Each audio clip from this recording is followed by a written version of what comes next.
사도행전 75번째 시간, 귀환하는 바울에 대한 두 번째 내용입니다. 성경 본문은 사도행전 18장 18절부터 22절입니다.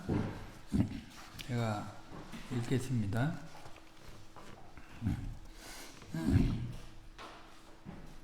신약성경 220쪽인데, 바울은 더 여러 날 유하다가 형제들을 작별하고 배 타고 수리아로 떠나갈 때 브리스길라와 아굴라도 함께하더라. 바울이 일찍 서원이 있으므로 갱그레아에서 머리를 깎았더라. 에베소에 와서 저희를 거기 머물러 두고 자기는 회당에 들어가서 유대인들과 변론하니 여러 사람이 더 오래 있기를 청하되 허락지 아니하고 작별하여 가로되 만일 하나님의 뜻이면 너희에게 돌아오리라 하고 배를 타고 에베소를 떠나 가이사랴에서 상륙하여 올라가 교회 안부를 물은 후에 안디옥으로 내려가서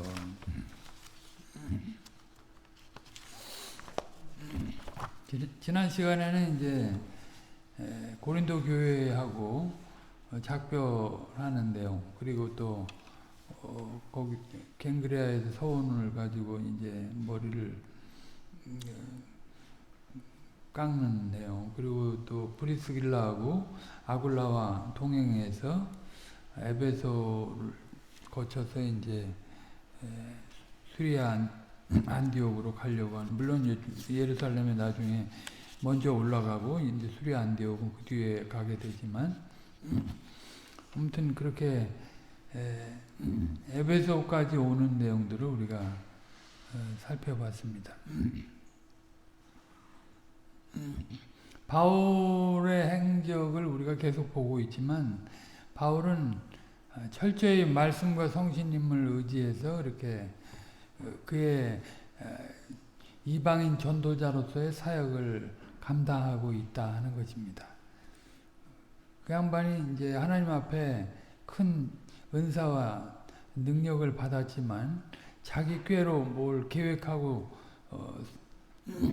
작정을 해가지고 이방인의 사도로서의 일을 하려고 하는 게 아니라 주님의 선하신 인도 가운데 한 걸음 한 걸음 나아가서 주님의 백성들을 불러 모으는 일에 쓰이려고 했다 하는 것입니다.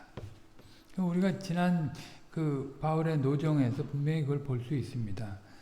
성신을 의지해서 늘 살았지만 본인이 가고자 하는 대로 주님이 막으시면 가지 않고, 또 다른 곳으로 가려고 해도 또 주님이 막으시면 가지 않고, 오히려 이제 유럽 지경에서 루디아가 이제 마게도냐 사람의 그 손짓하는 환상을 듣고 본인의 계획은 있었지만 그쪽으로 또 인도를 받아서 지금 여기 고린도까지 나오게 됐지 않습니까?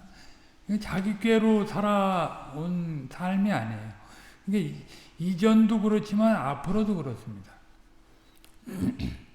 주님이 보장해 주시는 삶이 이제 늘 명명백백하게 이제 제자들에게 보장해 주신 것들이 있지만, 그것은 하나의 원칙이고 주의 백성으로서 형통케 하신다는 그런 큰 틀이죠. 그건 세상적인 형통이 아니에요. 주님과의 그 교통 속에서 맡은 사역을 감당하는 일에서의 형통이죠. 이전에 이제 요셉이 뭐 그런 형통의 삶을 살았지만, 바울도 이제 그런 분명한 그런 형통을 알고, 근데 현실적으로는 지금 사단이 대적하고 또 이 종교적인 세력들, 이 세력들, 껍데기만 취하고 있는 위선자들, 이런 사람들의 또 공격도 받고, 또 육신의 연약함도 있어서 늘 그것에 휘둘리는, 그래서 날마다 이제 그것과 싸우고 또 세상 육신 뭐 사단과 싸우는 삶을 살아가면서 고난은 그걸 통해서 겪는 고난들을 기꺼이 감내했다. 왜 나한테 이렇게 완전한 걸 보장해 주셨는데 나 왜 이렇게 잘 안 되지? 이렇게 생각하지 않고 주님의 남은 고난에 오히려 참여한 자로서 그리고 행보를 했다. 이제 애초에 이제 희생하기 싫어하고 고생하기 싫어하고 헌신하기 싫어하는 사람들은 여기에 낄 수가 없습니다. 자신이 위치가 뭐 아까 기도할 때도 그런 말을 했는데 하늘에 이미 하늘의 신분을 가지고 하늘에 속한 자로서 주님과 함께 해서 살아간다 하는 인식이 있지 않으면 이 세상의 이 긴장 속에서 이 적대 세력들이 있고 여러 가지 열악한 환경이 있는 그리고 내부적으로도 문제가 있는 그런 속에서 어떻게 견딥니까? 조금만 어려우면 이제 불평하고 이제 다시 육신대로 살든가 세상을 따라 살든가 사단이 뭐 요구하는 대로 끌면서 살든가 그렇게 하겠지요. 바울은 절대 그렇게 하지 않았습니다.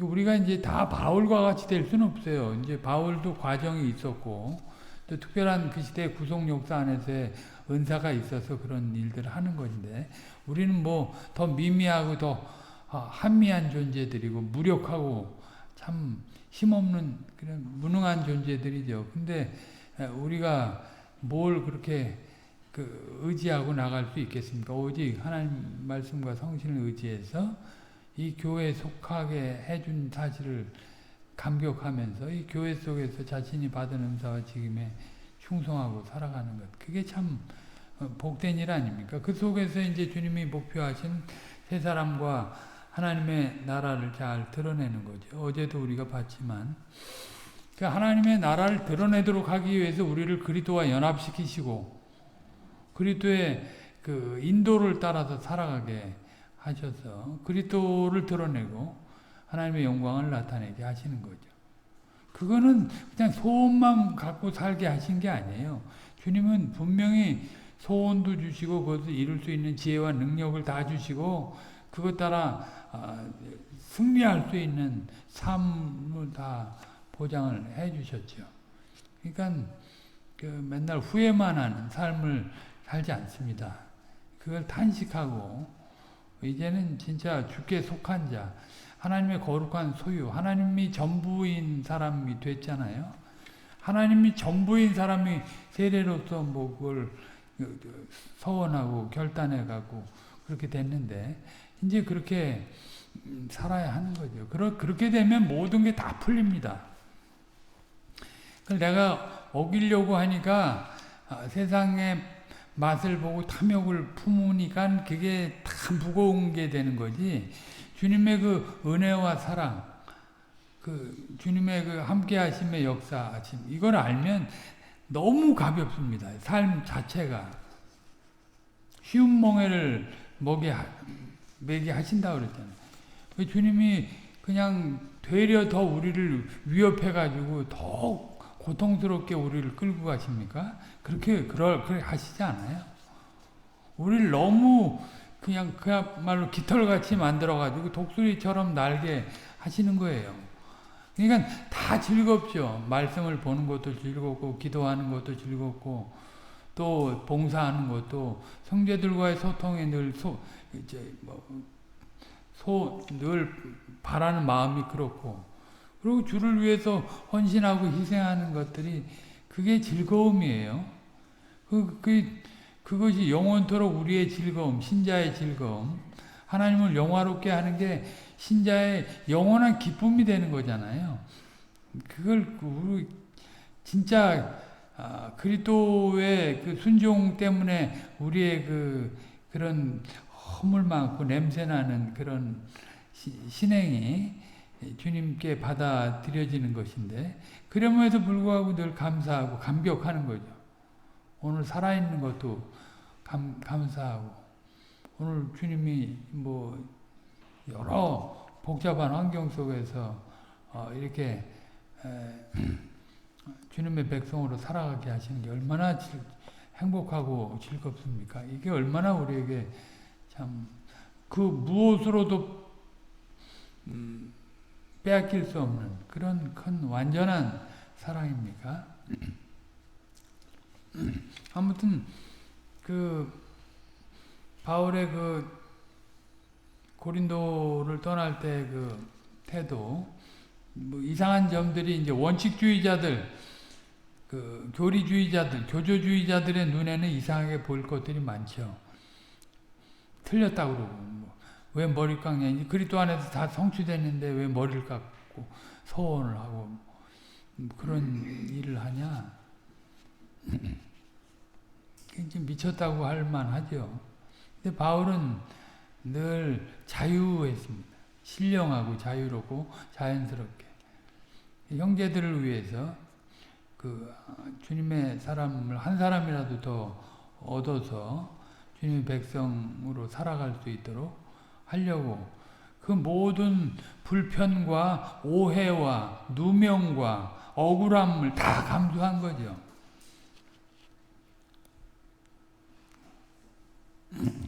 굉장히 그 자유롭고 아주 기쁜 마음으로 산 거 아닙니까? 그렇게 이제 뭐 이제 이따가도 보겠지만 그렇게 이제 죽을 날이 이제 한 13년 정도 남았어요. 13년, 14년.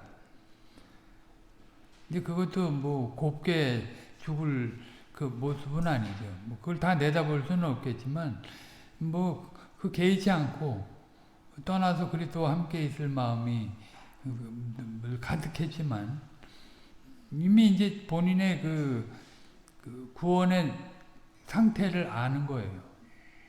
땅에 발을 붙이고 있지만 영원한 세계 속에서 살아가고 주님과 함께하고 있는 삶을 산다. 이제 그게 희미하니까 사람이 자꾸 세상에 기웃거리는 거 아니에요? 세상 것으로 어떻게 좀 안전을 도모할 그런 것들을 준비하고 채울 그럴 생각만 하고 있는 거잖아요. 그게 이제 시험에 드는 건데 아무튼 자유롭게 그렇게 살았습니다. 바울은. 그리고 이제 그렇게 자유롭게 산다 할지라도 당대의 교회적 질서를 절대 무시하지 않았어요. 수리아 교회에 파송을 받아서 지금 전도 활동을 하고 있는 거잖아요. 그래서 이제 가서 전도 보고도 해야 되고 이방인의 사도로서의 일이 끝나지 않았기 때문에 또 계속 또 거기서 지지를 받아서 또 땅끝까지 나아가야 해요. 바울은. 그 길을 다 알 수 없지만 바울은 그렇게 가는 겁니다. 그런 바울의 행적을 보고 브리스길라 아굴라도 기꺼이 자기 목이라도 내놓으려고 하는 삶을 살았어요. 이 세상에 그 자기 목을 내놓을 만한 그런 일이 뭐 있겠습니까? 바울을 위해서 자기 목을 내놓으려고 했어요. 로마서 16장 4절에 그게 나오지 않습니까? 그렇게 해서 이제 에베소에 와서 저까지 따라왔는데 또 거기다 내려두고 주님의 이제 거기서도 또 유대인 회당에 가서 복음을 전하고 또 붙잡아두는 사람들을 거절하면서 예루살렘으로 올라갔다가 이제 수리아 안디옥으로 가고 하나님의 뜻이면 다시 올 생각을 하면서 그 일을 한 거죠. 아무튼 그 사람은 디트리 보네포가 그렇게 신학적으로 정리한 내용이 있는데 신자들의 자유는 타자를 위한 자유다. 자기를 위한 자유가 아니야. 타자를 위한 자유. 그 타자라는 것이 이제 먼저 믿는 형제들이 제일 가까이 있겠죠. 그리고 이제 앞으로 믿어야 될 사람들에 대한 그런 그들을 위한 자유를 쓰는 거예요. 여러분들 은사를 쓰는 게 뭡니까? 자기 재능을 뭐 뽐내고 자기 뭐 실력을 뽐내는 겁니까? 그게 자유입니까? 그거 아니에요. 자유는 사람을 얻기 위한 타인에게 유익을 위한 자유예요. 그리고 내 자유, 다른 사람을 간섭하는 자유가 아닙니다. 신자들의 자유는. 물론 이제 바른 복음을 증거해야 될 자유는 있는 거죠. 빛을 비춰주죠. 대적하는 자들에게 빛을 비추기 위해서 어떻게 보면 그걸 제어하는 것 같은 모습으로 다가가는 거지만 그래도 남의 죄에 대해서 간섭을 하고 뭐 그렇게 하지 않습니다. 한가한 사람들이지. 그런 사람들은. 그러니까 자기가 율법의 준행자의 위치에 있는 걸 모르는 거예요. 항상 판단자의 위치에. 재판장의 위치에서 누구도 다 판단해버려요. 그러면 우리가 판단하는 그 판단으로 판단받는다고 그랬잖아요. 비판하는 그 비판으로 비판받는다고 그랬어요. 하늘나라 이제 새 언약의 세계 속에 그 살아가는 사람, 새 사람으로 새 나라에 새 에덴에 살아가는 사람들은 사실은 이제 진짜 섬김으로 봉사하는 거죠. 섬김을 다해도 그걸 가지고 내색하지 않는. 근데 탐욕으로 눈이 어두워지고 자기 안에 갇힌 사람들은 그걸 절대 못 벗습니다. 이 자신의 불신앙을 아는 사람이 신자예요. 자신의 불신앙을 모르는 사람은 자기의 불신앙을 늘 죄를 스스로 칭의하는 사람들이 있어요. 자기 죄를. 그런 건 악한 겁니다. 스스로 이제 자기 기만적인 신앙이라고 그러는데 그런 것들이. 아무튼 에베소에서 그렇게 잠깐 머물면서 이제 프리스길라 아굴라를 남겨두고 이제 떠나게 되는 절기를 맞춰서 이제 떠나려고 하는 그런 내용 전까지 우리가 지난 시간에 봤습니다. 오늘 거기 이어서 계속 절기에 맞춰서 예루살렘으로 올라가려고 하는 바울에 대해서 보도록 하겠습니다. 복음에 관심을 가진 자들이 그렇게 에베소에서 이제 반응을 보였지만 그곳에 계속 머물러 있을 수 없었습니다. 그것은 절기가 가까워 예루살렘에 속히 올라가야 했기 때문입니다. 우리말 성경에는 그에 대한 내용이 생략되어 있습니다. 물론 바울이 이 절기를 예루살렘에서 지키려는 의도도 복음을 모르는 가운데 무슨 구약적인 의미를 붙여서 그렇게 하는 게 아닙니다. 아까 서원과 연결해서 우리가 이것을 이해할 수 있는데 그 서원과 관련된 일을 이루기 위해서 절기를 맞춰서 예루살렘에 올라가려고 한 것입니다. 구약의 절기, 제도, 법, 율법 이런 것들이 다 그리스도 안에서 성취된 걸 다 아는 거잖아요. 바울은 다 알아요. 완성된 줄 알고. 그런데 이제 본인은 지금 절기를 지키려고 한다. 그럴 때는 이유가 있는 거죠. 이유가 있는. 아까 우리가 생각했듯이 한두 사람이라도 주 앞으로 인도하기 위해서 그런 일을 하는 것입니다. 그리고 바울은 그때가 연중 다른 때보다 주 안에서 더 많은 선한 일을 할 수 있다고 생각했기 때문에 그렇게 한 것입니다. 갈라디아서에 보면 복음 안에서 성취된 절기를 여전히 구약적인 의미로 지키려고 하는 자들에 대한 책망의 내용이 나오는데 그런 것을 아는 바울이 무슨 다른 뜻이 있어서 절기에 맞춰 올라가려고 한다는 것은 상상할 수 없는 그런 일입니다. 그러니까 구원을 받기 위해서 절기를 지키는 거하고 다른 거죠. 본인은 이제 구원이 그리스도 안에서 이루어졌다는 걸 알고 그 절기의 본의를 알지만 이제 절기 아래에 있는 자들을 복음의 빛 안으로 이끌기 위해서 그런 일을 하는 것이에요.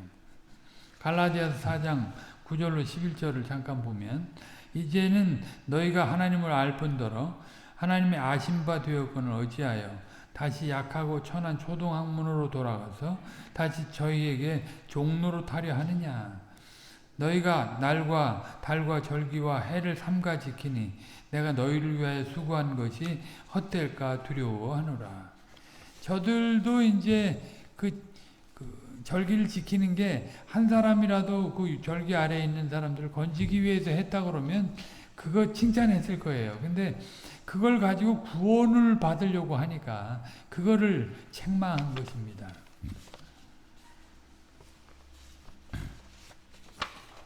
그런 동기로 이제 그들과 작별하여 예루살렘으로 돌아가려고 하되 그가 밑바탕에 가지고 있는 그런 신앙적인 표현을 합니다.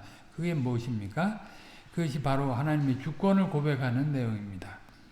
하나님의 뜻이면 너희에게 돌아오리라 한 것입니다. 근데 3차 전도 여행 때는 이제 와서 거기 와서 또 사역을 길게 하죠.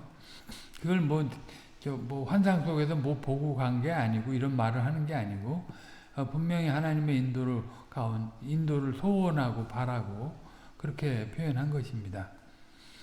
하나님의 인도하심이 없이는 한 손가락도 움직이는 수 없다 하는 그런 내용을 함의한 표현을 바울이 여기서 하고 있는 것입니다. 하나님의 뜻이면. 그러니까 이 불신자들이 하기 싫어가지고 당장 책임지기 싫어가지고 하나님의 뜻이면 이렇게 핑계대는 그런 내용하고는 다른 내용이다 이 말이에요. 이 말은. 바울의 이런 표현은 어떤 무책임한 사람들이 자주 말하는 그런 고백이 아닙니다. 언제든지 주님께서 말씀하시면 순종한 과거의 역사가 있고 앞으로도 그렇게 하겠다 하는 그런 각오를 담은 그런 표현인 것입니다. 그러니까 이전에도 그렇게 살았고 앞으로도 그렇게 살겠다. 주님의 뜻이면 순복하고 근데 한 번도 순복해서 그 열매를 맺어본 사람이 적이 없는 사람이 늘 믿음이 없다는 핑계를 대고 하나님이 믿음 주시면 하나님이 뭐 뜻이 계시면 이런 거짓말을 한다. 그 생거짓말이에요. 그거는. 그렇게 이게 하나님의 뜻을 말할 때도 굉장히 주의해요. 자신의 과거의 그 삶의 족적을 생각해 보면서 하나님의 뜻을 말해야지. 한 번도 살아본 적이 없으면서 그렇게 핑계 자기 스스로 하늘에 높여놓고 맨날 땅에서만 돌아다녀. 그게 얼마나 기만적인 삶입니까? 그런 식으로 그런 사람이 하는 표현하고는 다른 표현이다 하는 것입니다. 다시 말씀드리지만 장차 에베소 교회를 목회할 마음이 있는 가운데 그런 표현을 했다. 주님의 영원한 경륜과는 상관이 없이 임의로 자기 행복을 추구하는 삶을 살면서 주님을 찾는다면, 주님의 뜻을 찾는다면 야고보에 나오는 그 위인의 선전과 하나도 다를 바가 없다. 야고보서 4장 13절로 17절 들으라 너희 중에 말하기를 오늘이나 내일이나 우리가 아무 도시에 가서 거기서 1년을 유하며 장사하여 일을 보리라 하는 자들아. 내일 일을 너희가 알지 못하는도다. 너희 생명이 무엇이뇨? 너희는 잠깐 보이다가 없어지는 안개니라. 너희가 도리어 말하기를 주의 뜻이면 우리가 살기도 하고 이것저것을 하리라 할 것이오늘 이거늘 이제 너희가 허탄한 자랑을 자랑하니 이런 자랑은 다 악한 것이라. 이러므로 사람이 선을 행할 줄 알고도 행치 아니하면 죄니라. 오늘 할 일을 하지 않으면서 장담을 하는 거예요. 내일 주의 뜻이면 내가 내일 일을 장담해. 내일 일을 장담하는 사람처럼 교만한 사람이 어디 있어요? 내일 일을 모르는데 오늘 일은 오늘 족하고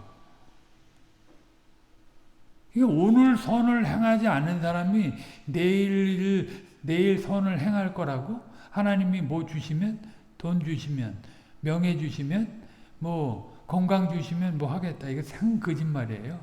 네. 오늘을 안 살고 오늘 계속 탐욕을 부리면서 세상을 향해서 자기 부인을 안 하면서 어떻게 그런 장담을 합니까? 그게 거짓말이지. 그러니까 바울이 오늘 본문에서 말하는 하나님의 뜻이라는 것은 하나님의 영원한 경륜과 관련된 하나님의 인도와 보호를 받으면서 말할 수 있는 그런 것을 말하는 것입니다. 저는 이전에 아시아 지방을 전도하려고 했을 때 성신께서 막으시니까 2번 생각할 것도 없이 방향을 틀었습니다. 마음은 하나님의 장차 일을 다 해야 될 길이 없으니까 이제까지의 주의 계시적 가르침 아래 이것저것 생각할 수 있지만 성신께서 어떤 확실한 길을 보이시면 즉각적으로 순종할 준비가 되어 있었던 것입니다. 주님이 말씀하시면 할 준비가 되어 있는 거죠. 내가 지금 조건을 붙이지 않는 거예요. 아직은 내가 믿음이, 아직은 환경이 아직은 지금 아닌 것 같다고. 그렇게, 거짓말하면 안 됩니다.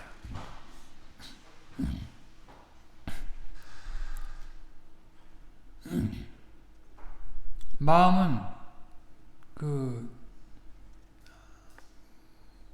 이것저것 할 것이 있었겠지만 주님께서 확실한 길을 보여주시니까 즉각적으로 순종하려고 했다. 애초에 자기가 생각한 거기에 자기 아상을 싣지 않고 주님의 인도에 순종한 것입니다. 그러니까 오늘 교회아로서 살지 않는 사람이 내일 교회아로서 산다고 장담하는 것, 그게 거짓말이라니까요. 그게 신자들이 늘 알아야 하고 중요히 생각할 게 뭐지? 이런 걸 보면서 하나님의 영원한 경륜이라는 큰 테두리 안에서 교회 아로서의 자기 책임을 감당하면서라도 조금이라도 높은 마음을 먹지 않고 주님의 인도에 종속하여 사는 신자들에게 가장 중요한 것이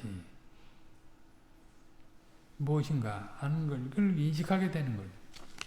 그러니까 오늘 여기서 가장 작은 일이라도 주님의 인도 가운데 순종하는 게 가장 큰 일이에요. 하나님 가장 기뻐하신 일이고. 공연히 자기 계획과 결정 속에 하나님을 끌어들여 하나님을 하나의 조연 정도로 사용하려고 한다면 그것처럼 괴악한 일은 없다. 하나님을 내 인생의 조연, 내 인생은 내가 주연이고 주님은 내 일의 조연. 그러니까 필요하시면 와서 도우시라. 이렇게 하면 안 되는 거지, 이게 진짜.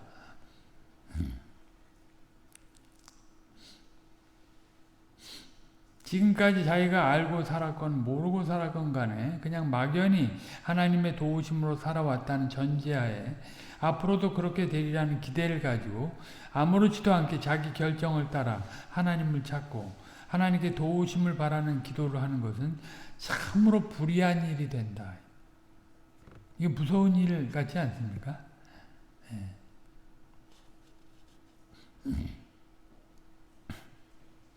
우리는 이런 일에 자주 미혹돼서는 안 될 것입니다. 특히 똑똑하다고 하는 사람들이 이런 함정에 자주 빠지는데 주의해야 할 것입니다. 다시 말씀드리지만 소위 야고보 선전으로 알려진 그런 우를 범하지 않도록 유의해야 할 것입니다. 나중에 주님이 믿음 주시면 하지. 그게 다 거짓말이에요. 우리는 겸허하게 하나님의 뜻과 섭리에 종속시켜 자신의 인생을 경영해야 할 것입니다. 주님의 신실한 일꾼들은 늘 마음으로 하나님의 뜻을 따르기를 애썼습니다. 명백하게 주어진 그 본연의 일들이 있죠. 그걸 하면서 역사적인 사명을 감당하기 위해서 하나님의 뜻을 찾는 것입니다. 그게 어디서 하나님께서 자기 귀에다 꿈속에서 들려주고 환상 속에서 보여주고 이게 아니에요. 이 예배 속에서 그걸 받는 거고 자신이 그 본연의 그 사명을 이루면서 기도하면서 말씀을 보면서 봉사하면서 그걸 찾는 거죠.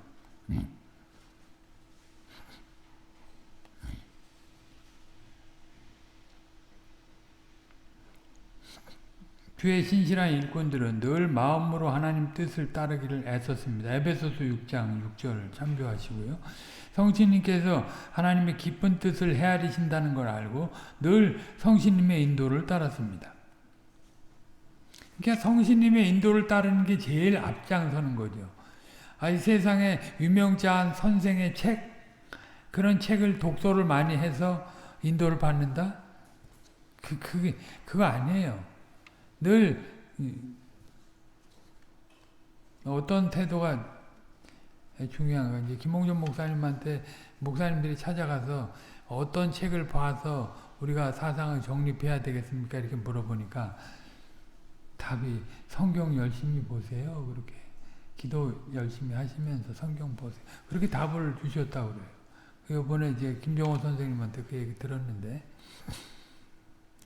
뭐 목사들이 맨날 성경 보는데 이제 그런 말씀을 하셨다는 것은 왜 늘 마음을 조금이라도 다른데 흔들리지 않도록 하나님 말씀을 잘 보기 위해서 주변 책들을 당연히 봐야죠.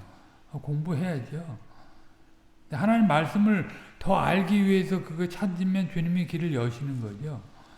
그런데 이제 뭐가 더 부족한 것 같아가지고 그런 세상적인 어떤 틀을 더 채워야 될 것 같이 요구한다면 그런 사람들한테 답이 없어요.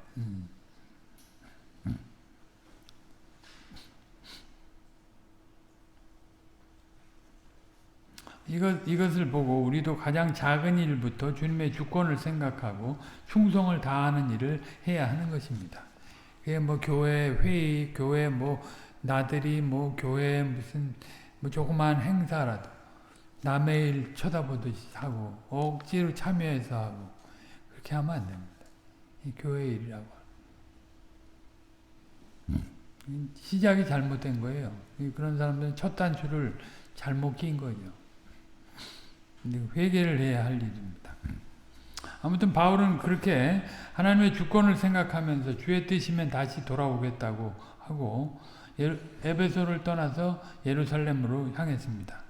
헤롯 대왕 시대 이후 가이사랴가 예루살렘 항구 역할을 했기 때문에 바울은 가이사랴로 가려고 했고 거기로 도착해서 바로 이제 예루살렘으로 오르게 됩니다. 가이사랴에서 예루살렘까지는 약 한 104km 정도 거리가 된다고 합니다. 본문에 보면 누가가 간략하게 가이사랴에 상륙해서 예루살렘에 올라가 교회 안부를 물은 것처럼 나오는데 우리가 지금까지 생각해 본 대로 바울은 중요한 일이 있어서 그렇게 절기에 맞춰 예루살렘에 올라간 것입니다. 그래서 그는 이전 서원과 관련된 일을 마무리했을 것이고 결례 기간에 이제 갱그레아에서 자른 머리를 아마 드렸을 것 같은데 그 이전에 계획했던 그곳에서의 선한 일을 또 했을 것입니다. 그런데 이제 그것과 관련한 특별한 일은 없었기 때문에 누가는 거기에 그런 내용들을 자세히 기록하지 않았습니다. 바울은 그곳에 올라 교회의 안부를 물었습니다. 그 모 교회가 되는 수리아 교회가 이제 사실은 이방인의 사도로 파송을 받은 그런 교회니까 거기가 모교회지만 또 수리아 교회의 모교회는 예루살렘 교회죠. 예. 그가 얼마나 간절하게 예루살렘 교회를 사랑하고 있으며 예루살렘 교회가 갖는 구속사 안에서의 상징적인 의미를 얼마나 신경 쓰고 있었는가 하는 것을 알 수 있는 그런 대목입니다. 이번 여행에서는 예루살렘 교회에 무슨 지원금을 가지고 오지는 않았습니다. 그래서 아직 이방 지역의 교회들이 그걸 감당할 만하지 못했기 때문에 아닌가 이렇게 생각을 하게 되는데 이후에는 이제 전도여행을 해서 돌아올 때 예루살렘 교회를 위한 부조를 담아갖고 오죠. 모두가 이제 보편의 한 교회이지만 그래서 구속사 안에서 앞선 그런 예루살렘 교회의 위치와 역할을 아주 귀히 여길 줄 아는 그런 태도를 여기서 보인 것입니다.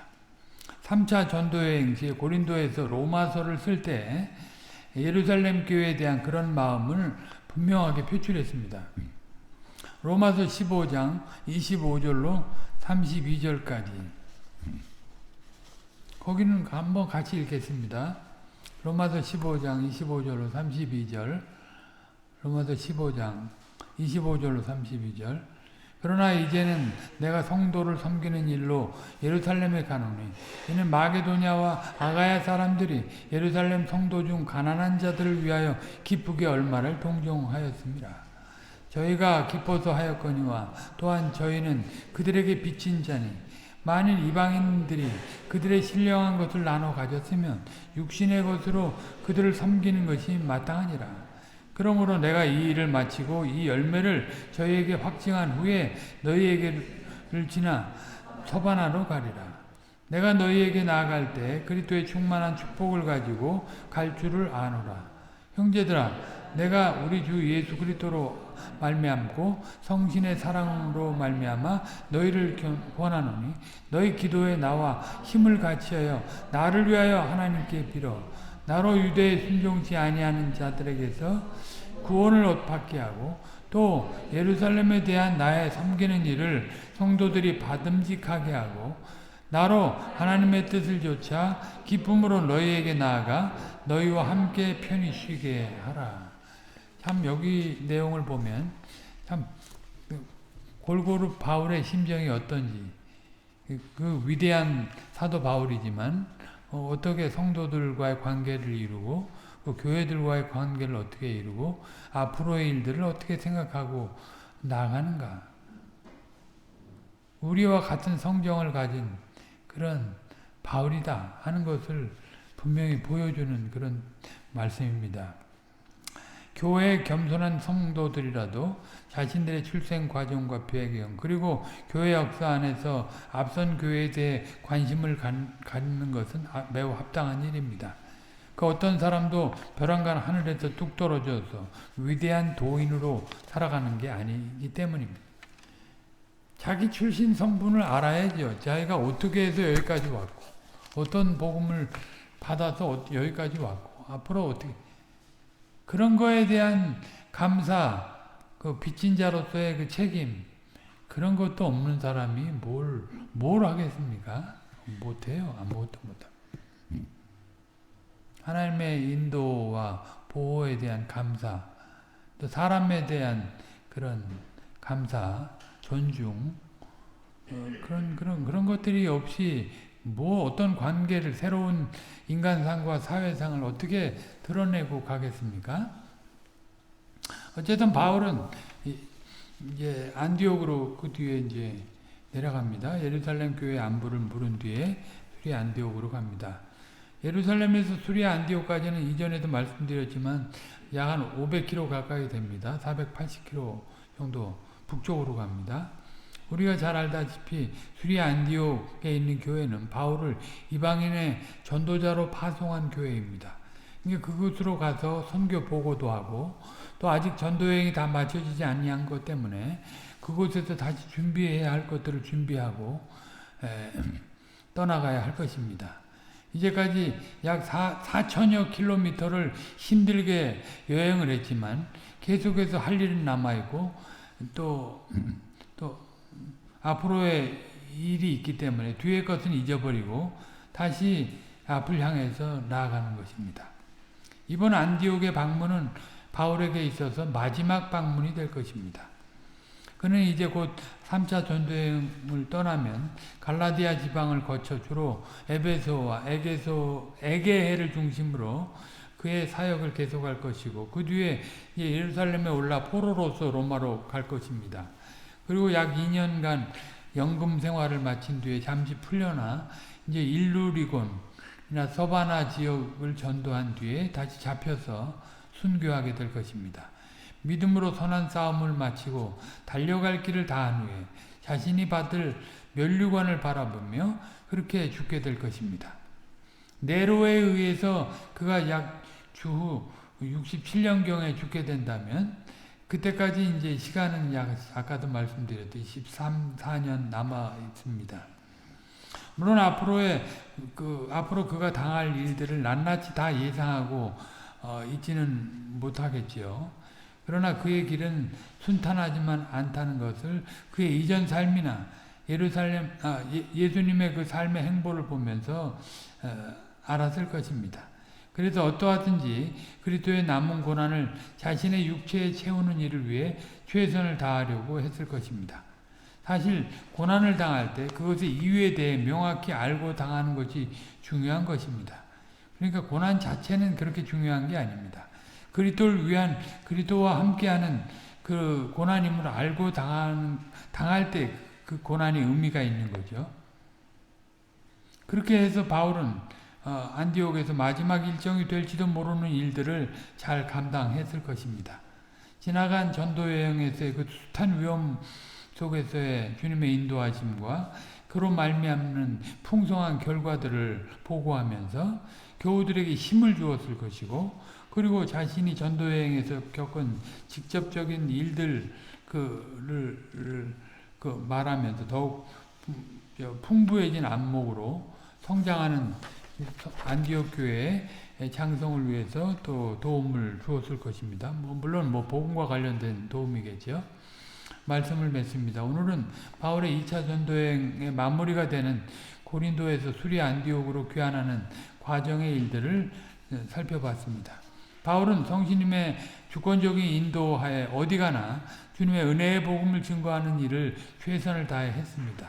그 어떤 위경 가운데에서라도 자신이 사명으로 맡은 이방인의 사도로서의 일을 위해 그렇게 애를 썼습니다. 그리고 늘 구속사 안에서 앞선 위치에 있는 동족 유대인들을 향한 사랑을 고려하면서 그렇게 행보했습니다. 그토록 힘든 일들을 하면서 그는 자신의 일들을 누구에게 알아달라고 말한 적이 없고 누구에게 보이기 위한 일을 하지도 않았습니다. 거룩한 주님의 무한한 은혜를 입어 그리스도에게 연합된 자로서 성신님의 인도하에 묵묵히 자신을 자신되게 한 그 복음을 증시하고 그 거룩한 품성을 발휘하고 그 품위를 드러내면서 자라가야 하는 본능적인 일에 열심하는 측면에서 자신에게 부여된 일을 한 것입니다. 그리스도를 드러내기 위해서 그리고 자신이 맡은 사역을 또 감당하고 본연의 일과 역사적인 사명, 구속사의 진행, 그 다 고려한 행보를 성신님의 인도 가운데 했다. 여러분들이 교회 속에 속해 있고 교회의 한 분자로서 살아간다면 그냥 역사의 노정 가운데 그냥 거저 있는 게 아닙니다. 그리스도를 머리로 하는 교회 지체로서 행보해 나가는 겁니다. 거기서 은사를 찾고 자기를 구원하신 목표를 알고 개개인적으로 독립적으로 또 연합해서 이룰 일들을 해야죠. 그런데 가끔 생각해 보는 거 아니에요. 늘 거기에 붙잡혀서 살아가는 겁니다. 거기에 한 지체로서 살아가는 거지. 참여자로서 방관자, 판단자, 무경꾼, 이방인 그렇게 살아가는 게 아닙니다. 뭘 그렇게 늘 살기를 바라지. 그렇게만 살아가는 게 아니에요. 그런 사람들은 그리스도를 절대 드러낼 수 없어요. 그리고 그리스도와 함께 일할 수도 없습니다. 이미 분리되어 있기 때문에 스스로 분리되어 있는 거 아닙니까? 이런 것들을 잘 생각하고서 이 시대의 주의 백성으로 어떻게 살아가야 할 것인가에 대한 답을 찾아야 할 것입니다. 바울과 같이 위대한 종이 되려고 그런 생각을 갖는 자체가 틀려버려. 우리는 그냥 하루하루 믿음으로 살아가는 겁니다. 교회 안에서. 내게 주어진 은사대로. 기도하겠습니다. 거룩하신 아버지 하나님, 오늘 또 귀환하는 바울의 그 행적을 살펴보면서 저희들이 깨우쳐야 할 것이 무엇인가 살펴보았사옵나이다. 바울은 충분히 자기 스스로 뭘 계획하고 작정할 만한 그런 지식도 있고 지혜도 있는 사람이었지만 그런 것을 의지하지 않고 오직 높이 되신 주님의 선하신 인도를 따라서 한 걸음 한 걸음 나아갔사옵나이다. 그의 족적이라는 게 늘 주님과 함께하는 족적이고 구속사를 진행하는 그런 족적이었으며 또 거기에 참여한 자로서의 족적이었사옵나이다. 그 일을 수행하면서 당하는 많은 고난과 핍박과 어려움에 대해서 개의치 않고 그걸 뛰어넘어서 하늘에 속한 자로서 주님과 함께하는 영광을 누리며 주님의 그 남은 자들을 위한 사역을 복음에 비친 자로서 감당하기를 원했사옵나이다. 그의 초점이 이 땅에 발을 붙이고 있었지만 그의 초점이 어디에 있었는가 하는 것들을 우리가 이 말씀들을 통해서 분명히 보게 되옵나이다. 그는 하늘에 속한 자로서 하나님과 함께하는 존재로서 살아가고 있었으며 또 형제들을 위해서 주의 뜻을 찾고 행보했사옵나이다. 그저 소원만 갖고 앞으로 그럴 것이다 하고 장담을 하고 산 것이 아니라 매일매일의 삶 속에서 주님과 함께하며 형제들과 소통하며 주의 뜻을 이루는 귀한 그런 도구로서의 역할을 잘 감당했사옵나이다. 저희들이 이런 바울의 행적을 보면서 과연 이 시대를 주의 백성으로서 어떻게 살아가야 할 것인가 깨우치게 되옵나이다. 각성해서 저희들의 위치에서 한 걸음 한 걸음 기쁜 마음으로 즐거운 마음으로 주님이 지어주시는 쉬운 멍에를 메고 이제 그 영광을 향해서 전진해 나가는 저희들이 다 되게 하옵소서. 한 주간 동안도 이런 은혜가 계속되기를 원하옵나이다. 우리 구주 예수님의 이름으로 기도하옵나이다. 아멘.